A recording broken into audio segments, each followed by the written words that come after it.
Hello student, आज मैं लेकर आई हूँ आपके लिए हिंदी साहित्य की क्लास नंबर 31। इससे पहले 30 क्लासें हमारी हो चुकी हैं। अगर आपने नहीं देखी हैं तो प्लेलिस्ट में जाकर उनको ज़रूर देखना। ये क्लासें डीएसएसबी, टीजीटी, पीजीटी दोनों के लिए महत्वपूर्ण होंगी। और जो स्टूडेंट आज नया है चैनल पर, मैं उनको बता देती हूँ कि जो हमारा हिंदी साहित्य है वो बहुत ही जल्द कंप्लीट होने वाला है। और टीजीटी की जो वैकेंसी है वो आपको पता है आ चुकी है। अगर आपने कहीं से तैयारी अब तक शुरू नहीं की है तो आप चैनल से जुड़कर अपनी तैयारी को शुरू कर सकते हैं। चलिए फिर आज की क्लास को शुरू करेंगे। आज हम पढ़ेंगे राम भक्ति काव्य धारा। देखिए, हमारा भक्ति काल है वो आज समाप्त हो जाएगा। कल हम जो पिछले वर्षों में भक्ति काल से जितने भी प्रश्न पूछे गए हैं उनको कवर कर लेंगे। फिर रीति काल को शुरू करेंगे और फिर हमारा हिंदी साहित्य कंप्लीट हो जाएगा।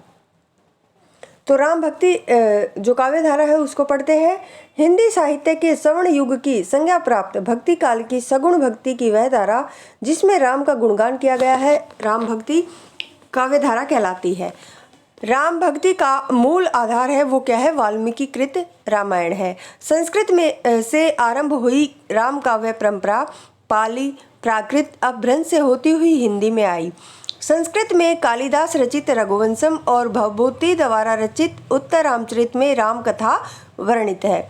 महाभारत के आरण्यक, द्रोण, शांत पर्व में क्या है? राम कथा का उल्लेख है। बौद्ध जातक कथाओं में दशरथ जातक, अनागर्क जातक में राम कथा का क्या है? उल्लेख है। देखिए, जैन रचनाकारों ने भी राम कथाएं लिखी हैं। कौन कौन सी हैं? पौमचर्यम विमल सूरी की है। सियाचर्यम किसकी है? भुवनतुंग सूरी की। और रामचर्यम किसकी है? भुवनतुंग सूरी की। ये दोनों ही किसकी है? भुवनतुंग सूरी की है, सियाचर्यम और रामचर्यम। आगे है अपभ्रंश के में स्वयंभू ने क्या है? राम कथा को आधार बनाकर पौमचर्यु की रचना की है। तो देखिए, विमल सूरी की है वो क्या है? पौमचर्यम है, जबकि स्वयंभू की क्या है? पौमचर्यु है। इस बात का आप ध्यान रखेंगे। आगे है पुष्पदंत ने महापुराण में रामकथा का वर्णन किया है। बांग्ला भाषा में कृतिवास ने क्या है? कृतिवास रामायण की रचना की है। और तमिल में महर्षि कंब ने कौन सी रामायण की रचना की? कंब रामायण की। तेलुगु में महर्षि रंग की रंग रामायण है। हिंदी के प्रथम महाकाव्य पृथ्वीराज रासो के दशावतार समय में रामकथा का क्या है? उल्लेख मिलता है। ये अलवर नहीं आएगा, यहाँ पर अलवार आएगा। अलवार संतों में सटकोप नकमालवार को राम की पादुका का अवतार माना जाता है। वैष्णव भक्तों के 4 संप्रदाय में किसी भी संप्रदाय का संबंध राम भक्ति से नहीं है। भक्ति के आदि आचार्य रामानुज आचार्य को कहा जाता है। उन्होंने क्या है? श्री संप्रदाय का प्रवर्तन किया जिसमें विष्णु की उपासना पर बल दिया। विशिष्ट द्वैतवाद के संस्थापक रामानुजाचार्य को लक्ष्मण अथवा शेषनाग का अवतार माना जाता है। उत्तर भारत में राम भक्त के ये भक्ति आएगा। राम भक्ति के जो प्रवर्तक है वो कौन है? रामानंद माने जाते हैं। विष्णुदास द्वारा रचित रामायण कथा हिंदी राम काव्य परंपरा का प्रथम ग्रंथ है। राम भक्ति धारा के जो प्रमुख कवि हैं कौन कौन से हैं? रामानंद पढ़ते हैं पहले। रामानंद का जो जन्म है वो 1368, मृत्यु 1468 में हुई। जन्म स्थान इनका काशी है। राघवानंद के शिष्य थे। यह रामानुज आचार्य की शिष्य परंपरा में 14वीं पीढ़ी में पैदा हुए थे। उनके शिष्यों की संख्या कितनी? 12 मानी जाती है। कौन कौन है? कबीर, रविदास या रैदास, धन्ना, पीपा, सेन, अनंतादास, भावानंद, सुरसुरानंद, सुखानंद, नरहरियानंद, सुरसुरी और पद्मावती। रामानंद ने अछूत समझे जाने वाली जाति के लोगों को अपना शिष्यत्व प्रदान किया। रामानंद को उत्तर भारत में भक्ति आंदोलन का जनक माना जाता है। और देखिए, दक्षिण में भक्ति का जो आरंभ किसने किया था? अलवार संतों ने किया था। और उत्तर भारत में कौन लाए थे? रामानंद लेकर आए थे। इन्होंने विष्णु के स्थान पर राम उपासना का प्रचलन किया। रामावत संप्रदाय के संस्थापक थे। रामावत संप्रदाय का मूल मंत्र जो था वो क्या था? श्री सीताराम है। इन्होंने धर्मांतरित हिंदुओं को राम तारक मंत्र देकर पुनः हिंदू धर्म में क्या है? स्थान दिया। रामानंद ने काशी में बैरागी दल का गठन किया था। और आचार्य हजारी प्रसाद द्विवेदी ने रामानंद को आकाश धर्मा गुरु कहा था। हनुमान जी की प्रसिद्ध आरती आरती कीजिए हनुमान लला की किसकी रचना है? रामानंद की। श्री राम अर्चन पद्धति रामानंद की रचना है, यह संस्कृत भाषा में है। योग चिंतामणि और राम रक्षा स्तोत्र इनकी हिंदी की रचनाएं हैं। किनकी? रामानंद की। इन रचनाओं को रामचंद्र शुक्ल ने रद्दी ग्रंथ कहा। किसके ग्रंथों को? रामानंद के ग्रंथों को। किसने? रामचंद्र शुक्ल ने। क्या कहा? रद्दी ग्रंथ। आगे है कृष्णदास पै हरि ने गलता जी में रामानंद संप्रदाय की पीठ की स्थापना की। कृष्णदास अनंतानंद के क्या थे? शिष्य थे। गलता को उत्तर का तोताद्री कहा जाता है। दक्षिण भारत में जो महत्व रामानंद संप्रदाय की तोताद्री पीठ का है, वही महत्व उत्तर भारत में गलता पीठ का है। कृष्णदास पै हरि के शिष्य कौन थे? अग्रदास और किलदास थे। अग्रदास ने राम भक्ति में रसिकता का समावेश किया। किसने? अग्रदास ने। इन्होंने रसिक शाखा का प्रवर्तन किया। रसिक शाखा की जो प्रमुख पीठ है वो रेवासन सीकर है। सीकर कहाँ पर है? राजस्थान में है। अग्रदास जी स्वयं को जानकी की सखी मानकर अग्र अली नाम से काव्य रचना किया करते थे। अग्रदास की जो प्रमुख रचनाएं हैं कौन कौन सी हैं? राम भजन मंजरी, ध्यान मंजरी, उपासना बावरी, अष्टयाम आदि। राम भक्ति की तपसी शाखा के जनक किल दास माने जाते हैं। शाखा को आगे बढ़ाने का श्रेय द्वारका दास को दिया जाता है। भक्तमाल परंपरा के प्रवर्तक नाभादास अग्रदास के शिष्य थे। नाभादास का जो वास्तविक नाम था नारायण दास था। दादू दयाल के शिष्य राघव दास ने भी भक्तमाल की रचना की है, जिसमें दादू के 52 शिष्यों का परिचय दिया। राम भक्त की रसिक शाखा और कृष्ण भक्ति के हरिदासी संप्रदाय को बच्चन सिंह ने जुड़वा भाई कहा।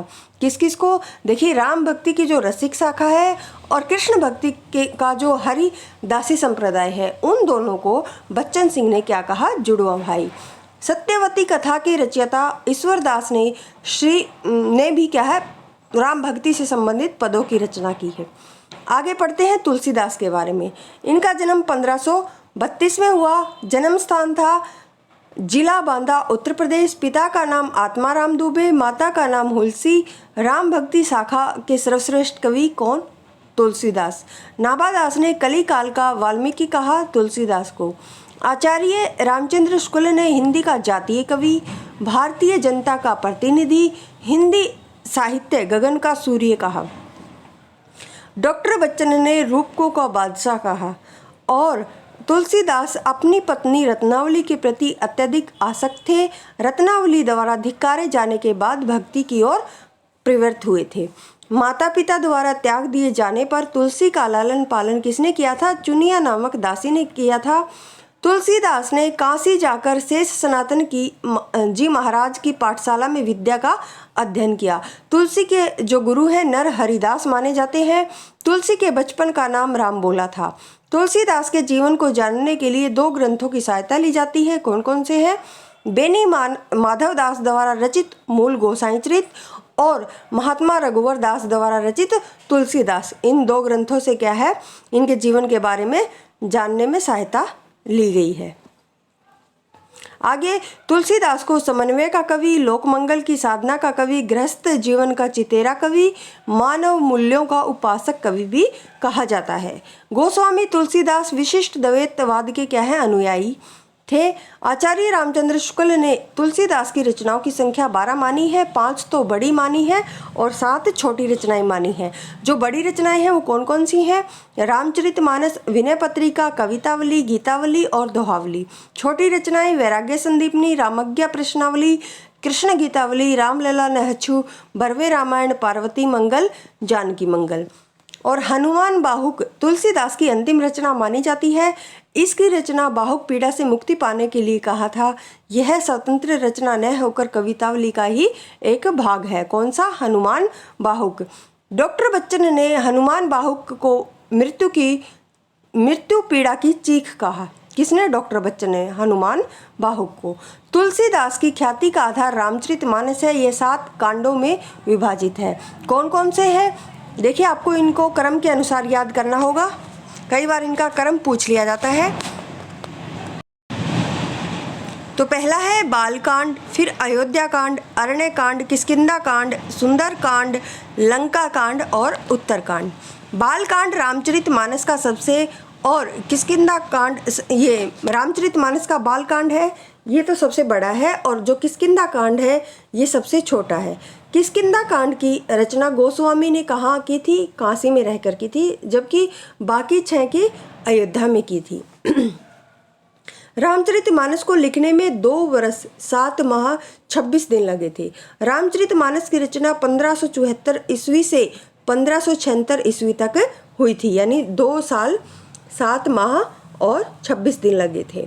रामचरितमानस को रामचंद्र शुक्ल ने लोगों का हृदयहार कहा। रामचरितमानस दोहा चौपाई शैली में अवधी भाषा में रचित है। तुलसीदास की अवधी परिनिष्ठित व परिमार्जित अवधि है, जबकि जायसी की कैसी है? ठेठ देहाती अवधि है। रामचरितमानस तुलसीदास के युवा, ये कल नहीं काल आएगा, युवा काल की रचना है। मानस को केंद्र में रखकर तुलसीदास की सृजना को 2 भागों में बांटा गया। कौन कौन सी? प्रथम भाग में रामचरितमानस तक की रचनाएं आती हैं, जो इस प्रकार है: वैराग्य संदीपनी, रामज्ञ प्रश्नावली, रामलला नहच्छु, जानकी मंगल और रामचरितमानस। और दूसरे भाग की रचनाएं देखते हैं: पार्वती मंगल, कृष्ण गीतावली, गीतावली, विनय पत्रिका, दोहावली, बरवे रामायण, कवितावली। गोस्वामी तुलसीदास ने तत्कालीन समय में प्रचलित 2 काव्य भाषा में काव्य रचना की, दोनों काव्य भाषा में रचना की। प्रबंध के लिए उन्होंने अवधी का सहारा लिया, और गीत, कवित्त, समयीय, छप्य पद्धति के लिए ब्रज भाषा का। यानी कौन कौन सी भाषाओं में रचना की? तुलसीदास ने अवधी और ब्रज भाषा दोनों में। वैराग्य संदीपनी, रामज्ञ प्रश्नावली, जानकी मंगल, पार्वती मंगल, बरवे रामायण, रामलला नहच्छु व रामचरितमानस अवधी की क्या है? रचनाएं हैं। गीतावली, कृष्ण गीतावली, दोहावली, विनय पत्रिका, कवितावली ब्रज भाषा की रचनाएं हैं। सूफी कवियों की दोहा चौपाई पद्धति पर रामचरितमानस की रचना की। किस पर? सूफी जो कवियों की थी दोहा चौपाई पद्धति थी, उस पर रामचरितमानस की रचना की। आगे संतों की नीति संबंधी वाणी की क्या है? दोहा पद्धति पर आधारित रचना कौन सी है? दोहावली। विनय पत्रिका ब्रज भाषा की रचना है, और क्या है? गीति मुक्तक है। विनय पत्रिका में तुलसीदास ने राम के दरबार में कली काल के विरुद्ध अर्जी प्रस्तुत की थी। इस अर्जी को राम तक लेकर हनुमान जी आए, किंतु यह सीधे ना देकर सीता के माध्यम से दी गई। विनय पत्रिका में शांत रस की प्रधानता है। रामचरितमानस और कवितावली के उत्तरकांड में कली काल के दुष्प्रभाव का वर्णन है। विनय पत्रिका को भक्तों का कंठहार कहा जाता है। बरवे रामायण की रचना तुलसीदास ने अपने मित्र रहीम के अनुरोध से की थी। किसकी? बरवे रामायण की। किसके अनुरोध पर? रहीम के अनुरोध पर। रामज्ञ प्रश्नावली ज्योतिष शास्त्र संबंधी ग्रंथ है। इसकी रचना पंडित गंगाराम ज्योतिषी के अनुरोध पर की। कृष्ण गीतावली की रचना तुलसीदास ने वृंदावन यात्रा के समय की। यह यात्रा नंददास से मिलने के प्रयोजन से की थी। वैराग्य संदीपनी तुलसीदास की प्रथम रचना है। इसे अखिल ज्ञान का स्रोत कहा जाता है। किसको? वैराग्य संदीपनी को। पहली रचना है तुलसीदास की। पार्वती मंगल में शिव पार्वती विवाह वर्णित है, जिसका आधार कालिदास का एक नाटक है कुमार संभवम, उस पर यह आधारित है। कौन सा? पार्वती मंगल। आगे दोहावली को तुलसी सत्सई भी कहा जाता है। तुलसी की भक्ति कैसी थी? दास्य भाव की थी। अन्य जो प्रमुख तथ्य है राम भक्ति काव्य धारा से वो पढ़ते हैं। हनुमान नाटक के रचयिता हृदयराम पंजाबी हैं। प्राणचंद चौहान ने रामायण महानाटक की रचना की। सूर सागर के 9वें स्कंद में 158 पदों में रामकथा वर्णित है। रीतिकाल के प्रवर्तक केशवदास ने रामचंद्रिका की रचना की।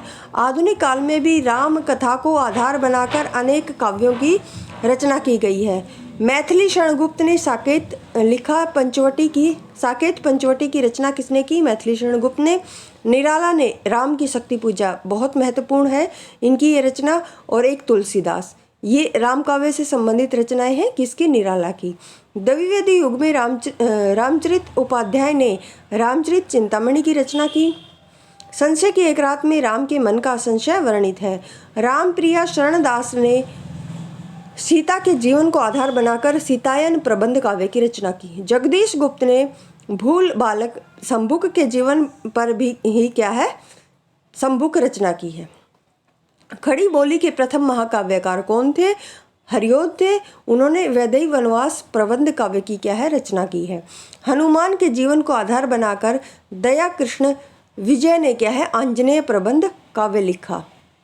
अब पढ़ते हैं जो राम काव्य की प्रमुख प्रवृत्तियाँ कौन कौन सी हैं। राम का चरित्रगान, मर्यादावाद की संस्थापना और नवरस की अभिव्यंजना, अवधी भाषा का प्रयोग, लोक कल्याण की भावना, शांत रस की प्रधानता, प्रबंध शैली का प्रयोग, समन्वयवादी दृष्टिकोण। अब हमारे शुरू हो गए हैं भक्ति काल के जो PYQ हैं। चलिए कुछ आज पढ़ लेते हैं, कुछ को हम अगली क्लास में कंप्लीट करेंगे। पहला प्रश्न था कि सुदामा चरित के लेखक कौन है, तो नरोत्तम दास ऑप्शन में था, तो ये सही हो गया। सुदामा चरित नाम से नरोत्तम दास, नंद दास आलम तीनों ने ही काव्य ग्रंथ रचा है। गंग कवि अकबर के दरबारी कवि थे, इनका पूरा नाम गंगा प्रसाद था। भिखारी दास ने गंग कवि के संदर्भ में क्या लिखा है, तुलसी गंग दुओ भय सु कविन के सरदार, किसकी पंक्ति है, भिखारी दास की। धर्म का प्रवाह कर्म, ज्ञान और भक्ति इन तीनों धाराओं में चलता है, किसका कथन है, रामचंद्र शुक्ल का। रामचंद्र शुक्ल के अनुसार रहीम के बारे में कथन, देखिए जो सही कथन थे तीनों मैंने लिख दिए हैं। रहीम संस्कृत, अरबी और फारसी के पूर्ण विद्वान थे। इनकी दानशीलता हृदय की सच्ची प्रेरणा के रूप में थी। उनकी सभा विद्वानों और कवियों से सदा भरी रहती थी। रहीम की जो रचनाएं हैं, बरवे नायिका भेद, अवधी भाषा की ही राष्ट्रपंचाध्यायी, श्रृंगार सोरठा, मदनाष्टक, खेट कौतुकम, ये कैसा है, ज्योतिष ग्रंथ शास्त्र है। आगे रहीम की कविता है एक नगर शोभा, उसकी विशेषताएं हैं जो सही थी वो मैंने यहाँ पर लिखी हुई है। इस नगर में नगर का संकुचित वर्णन किया गया है। इसमें वर्ण व्यवस्था के अनुसार उनके जाति की स्त्रियों का वर्णन है। यह स्त्रियां अपना उत्पाद बेचने का काम करती हैं। सूरदास, मीरा, तुलसीदास और दादू, ये इनका सही क्रम है, यानी पहले सूरदास आएंगे, फिर मीरा, फिर तुलसीदास और फिर क्या आएंगे, दादू। कृपा राम द्वारा रचित नायिका भेद की सबसे पुरानी पुस्तक कौन सी है, हित त्रिंगिणी, कई बार पूछी जा चुकी है, अच्छे से याद रखेंगे। रुद्र संप्रदाय की स्थापना विष्णु स्वामी ने की थी। रामानुज ने विशिष्ट द्वैतवाद का प्रतिपादन किया। निम्बार्काचार्य का संबंध द्वैतवाद से है। आकाश धर्मा गुरु रामानंद को कहा किसने, आचार्य हजारी प्रसाद द्विवेदी ने। रहीम अकबर के क्या थे, दरबारी कवि थे। इनकी उक्तियां ऐसी लुभावनी हुई कि बिहारी आदि प्रवृत्ति कवि भी उनमें से बहुतों का अपहरण करने का लोभ न रोक सके। किसके बारे में कहा ये, रहीम के विषय में, किसने, आचार्य रामचंद्र शुक्ल ने। भक्ति रसामृत सिंधु के रचयिता रूप गोस्वामी है। जिस प्रकार मीराबाई ने जाके सिर मोर मुकुट मेरो पति सोई कह कर कृष्ण की भक्ति पति रूप में की, उसी प्रकार से किस दक्षिण भारतीय भक्त कवित्री ने कहा कि स्वामी कृष्ण के अतिरिक्त किसी और को अपना पति नहीं बना सकती। ये बना सकती आएगा यहाँ पर, तो अंदाल, देखिए अलवार संतों में आती थी, तो इन्होंने ये पंक्तियाँ कही थी। विष्णु संप्रदाय को रुद्र संप्रदाय की संज्ञा से भी अभिहित किया गया है। मान सहित विष खाए के शंभु भय जगदीश, बिन मान अमृत पिए राहु कटायो शीस, किसकी पंक्ति है, रहीमदास की। तुलसी के वचनों के समान रहीम के वचन भी हिंदी भाषी भूभाग में सर्वसाधारण के मुंह पर रहते हैं, किसका कथन है, रामचंद्र शुक्ल का। मदनाष्टक के रचयिता कौन है, रहीम है। इसकी भाषा खड़ी बोली है, किसकी, मदनाष्टक की। कवित्त कहियो दोहा कहियो तुलो न छप्य छंद, किसकी पंक्ति है, रहीम की। उत्तर भारत में भक्ति के प्रसार का श्रेय रामानंद को दिया जाता है। भक्ति आंदोलन को ईसाइयत की देन, ये दिन खाने वाले नहीं, देन मानने वाले इतिहासकार कौन है, जॉर्ज ग्रियर्सन आएगा यहाँ पर।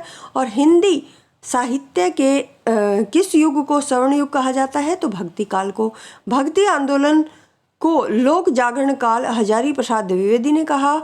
भक्ति काल को बौद्ध धर्म की देन हजारी प्रसाद द्विवेदी ने माना। भक्ति का प्रारंभ दक्षिण में हुआ था और किससे माना जाता है, अलवार संतों से। अलवार वैष्णवों की जो संख्या थी वो कितनी थी, 12। समग्र भक्ति कालीन काव्य पर कौन सी विशेषता लागू होती है? अहंकार का त्याग। रामानंद रामानुज आचार्य के शिष्य परंपरा में आते हैं। अद्वैतवाद के अनुसार जीव और ब्रह्मा एक है। अद्वैतवाद के संस्थापक शंकराचार्य हैं। कृष्ण के साथ राधा की महानता सनक संप्रदाय की विशेषता है। कमल दल नयन की उन्मानी, बिसरत नाही सखी मो मन ते मंद मंद मुस्कानी, किसकी पंक्ति है? रहीम की। 1375 से 1700 विक्रम संवत के तक के साहित्य में भक्ति भाव की धारा क्या है? परिलक्षित होती है। ओम जय जगदीश हरे की आरती की रचना किसने की थी? श्रद्धाराम फुलोरी ने। द्वैतवाद के प्रणेता मध्वाचार्य हैं। शुद्ध द्वैतवाद दर्शन के प्रवर्तक बल्लवाचार्य है।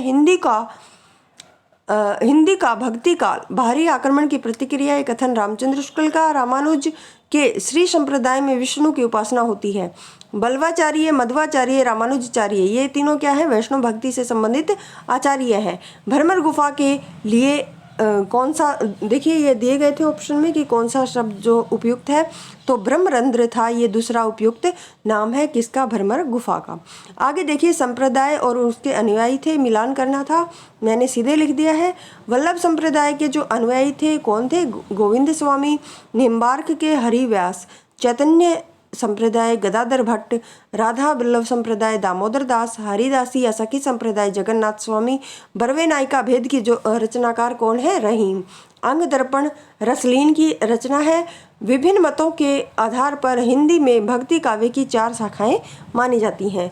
भक्ति काल को भारतीय चिंतन धारा का स्वाभाविक विकास किसने माना है? मना नहीं माना आएगा तो हजारी प्रसाद द्विवेदी ने। ओ नई घटा परी जगह झाहा, किसकी पंक्ति? जायसी की। ये मिलान करना आया था। आवत जात पनिहा टूटी कुंभन दास, अति मलिन वर्ष भानु कुम्हारी, किसकी है? कुमारी किसकी है? सूरदास की। कीर्ति भनीति भूति भली सोई, तुलसीदास की पंक्ति है। तो आज के लिए बस इतना ही। आगे के जो PYQ है हम अगली क्लास में कंप्लीट कर लेंगे। अगर आपको ये क्लासें पसंद आती हैं तो प्लीज़ चैनल को शेयर और सब्सक्राइब जरूर करें और वीडियो को लाइक करें। धन्यवाद।